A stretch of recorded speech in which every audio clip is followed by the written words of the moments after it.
Hello guys, welcome to my YouTube channel. অনেকক্ষণ হয়ে গেল ঘাস কাটতে আসা, আজ হল চতুর্থ দিন। আজ আমি বিকালে আসিনি, আমি এসেছি আজ সকালে। তো প্রচুর তৃষ্ণা লেগেছে, এখানে পানি পাওয়া যায় না। পানি পাওয়া যায় না বলতে যে জমির ভিতরে পানি আছে ধানের মধ্যে, কিন্তু খাওয়ার পানি নাই, ড্রেনও চলে না, কোনো ডিপও চলে না। তো এই তো আজকের ভিউ, দেখে নাও কত সুন্দর একটা দিন। তো এই ঘাসগুলো আমাকে কেটে নিতে হয়েছে, আর ওখানে আমি ব্যাগ রেখে এসেছি। ওখানে দেখতে পাওয়া যায় না অবশ্য, আর আমার সাইকেল আছে, এই যে এখানে সাইকেল গাছটা তার এখানে। তো আজকে আমি কাজ করতে যাইনি, তার জন্য সকালের বেলাতে এসেছি ঘাস কাটতে। কথা খেতে ভালো লাগছে না, অবশ্যই ভালো লাগলে একটা কমেন্ট করুন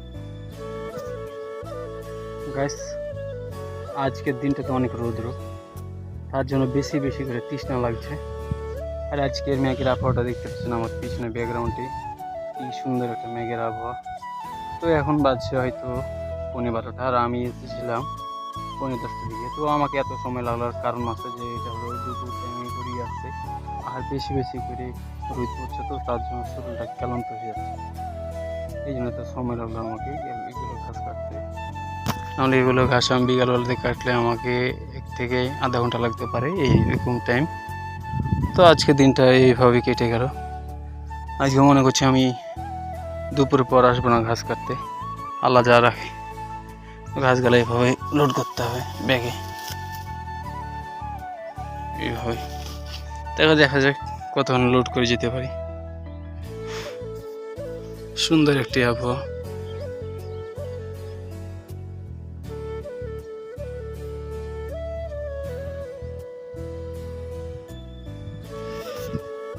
যাই হোক, ছোট ভিডিওর জন্য এটুকুই থাকলো আজকে। খোদা হাফেজ। আজকে চতুর্থ দিন আমার গরুর জন্য ঘাস কাটতে আসা, হরিণের জন্য। বয়স্ক লোক, তো আমার ব্যাগগুলা এখন লোড করতে হবে। আমি চাইলে ভালো করে ভিডিও করতে পারতাম, কিন্তু করি নাই, যে আজকে আমার মনটাই ভালো নাই। সকালবেলা কাজ করতে এসেছি, মনটা অনেক খারাপ করছে বলতে।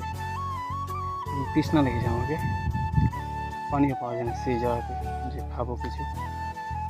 এই আর এখানে একটা চা স্টল আছে, তো অনেক দূর, এখানে যেতে আমাকে মিনিমাম 2 মিনিট লাগবে। এই রাস্তায় যেতে হবে বা এখানে যাওয়া যাবে। তো এই ছোট ব্লগটার জন্য আমার চ্যানেলটি সাবস্ক্রাইব করবেন, আর পাশে থাকা বেল আইকনটি বাজিয়ে সঙ্গে থাকবেন। খোদা হাফেজ, সবাই ভালো থাকবেন।